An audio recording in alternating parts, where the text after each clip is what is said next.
জুবিনৰ বাবে ইতিহাস সলনি হ'ল ইছলাম ধৰ্মৰ। ইছলাম ধৰ্মৰ মতে মছজিদ বা মাদ্ৰাছাত গান বাজনা বজোৱাটো একেবাৰে নিষিদ্ধ।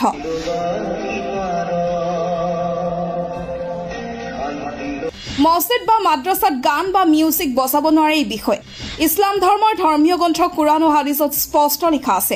কিন্তু এই ইতিহাস সলনি কৰি নতুন ইতিহাস ৰচিলে জুবিন গাৰ্গে। জুবিন গাৰ্গৰ বাবে যেন সকলো পাহৰি গ'ল ধৰ্ম কি। মোৰ কোনো ধৰ্ম নাই, মোৰ কোনো জাতি নাই, মই মুক্ত, জুবিন কোৱাৰ দৰে সেই কথাকেই প্ৰতিফলিত হ'ল এইবাৰ অসমত। যুৱ প্ৰজন্মৰ হাৰ্টথ্ৰব, অসমীয়া গৌৰৱ, অসমীয়া সম্পদ, হিয়াৰ আমঠু জুবিন গাৰ্গ হঠাৎ আমাৰ মাজৰ পৰা নোহোৱা হৈ গ'ল। এই সুখ সকলোৰে হৃদয়ৰ শিৰে শিৰে সোমাই গৈছে। সকলোৱে জুবিন গাৰ্গৰ বাবে হিয়া ঠাকুৰি কান্দিছে, কেৱল কান্দিছে। একেৰাহে কেইদিনো স্তব্ধ হৈ পৰিছে জনজীৱন। কোনো জাতি জনজাতিৰ মাজত সীমাবদ্ধ হৈ থকা নাই তেখেতৰ মৃত্যুৰ শোক।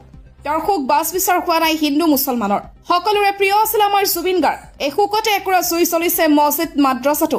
ইতিহাসৰ সকলো সীমা অতিক্ৰম কৰি মাদ্ৰাছাত বাজিল জুবিনৰ কালজয়ী গীত।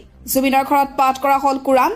কুৰাণ পাঠ কৰা অন্তত গৰিমা শইকীয়া গাৰ্গক অসমীয়া লিখা কুৰাণ দিয়া হ'ল উপহাৰ। কিছুমানে সমূহীয়া দোৱা কৰাৰ লগতে জুবিনৰ প্ৰতিছবিৰ আগত ৰাখি তেলাৱত কৰিলে কুৰাণ।